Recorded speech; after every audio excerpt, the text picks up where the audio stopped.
Can the spoken word be considered an art form? Absolutely it can. And just like martial arts, I believe that spoken word can also be used as a weapon to heal and also to hurt.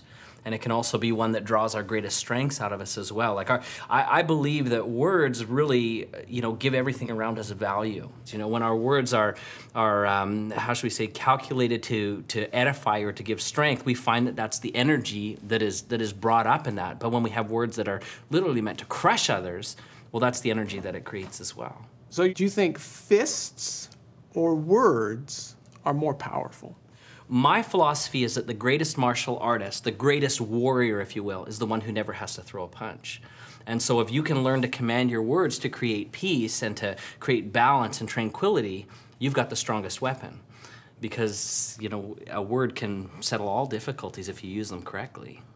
It seems that the more limited your vocabulary is, the more limited your life is. I think so too, and maybe just a minute, since we're in the martial arts museum, let's go back to a martial arts analogy. If all I know how to punch is punch, if punching is my only weapon, my options are limited. All I can really do then is stand toe-to-toe with you and exchange punches. And that's not really gonna get us anywhere. And just like words, if I have more tools in my arsenal, I have more options, more opportunities.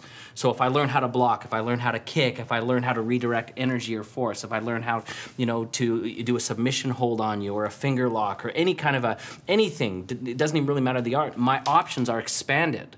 And I think that that's very much the same with words. And the word that I find to be probably the most powerful, it's the word possibility. Because too many of us don't see it. But when we begin to recognize possibilities for ourselves, there's really no limit. Look for possibility, because possibility is what gives us all the powerful things in our life, It's not what's probable, it's what's possible. Because when we see what's possible, we can make it probable. An art form can only be as good as its masters. God gave each of us the power to create our own words of art. Your words may not be quoted the world over like Martin Luther King Jr., but they may just mean the world to the person who hears them.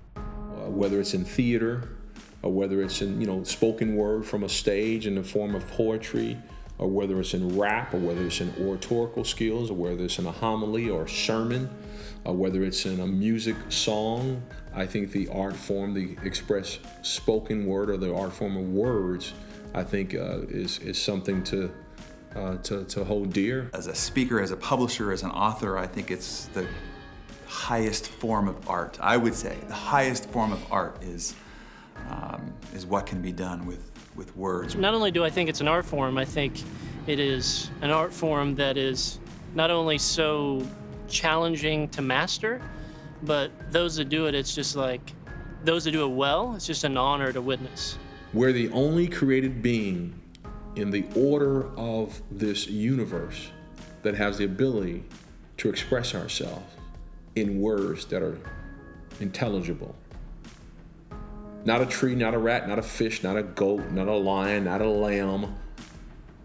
Humans. Make your life count by making your words count.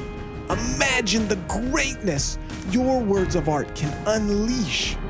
Words are dream makers or destiny breakers, and it's our choice. Never before in human history has it been easier to project our words to the world. In truth, we are all artists.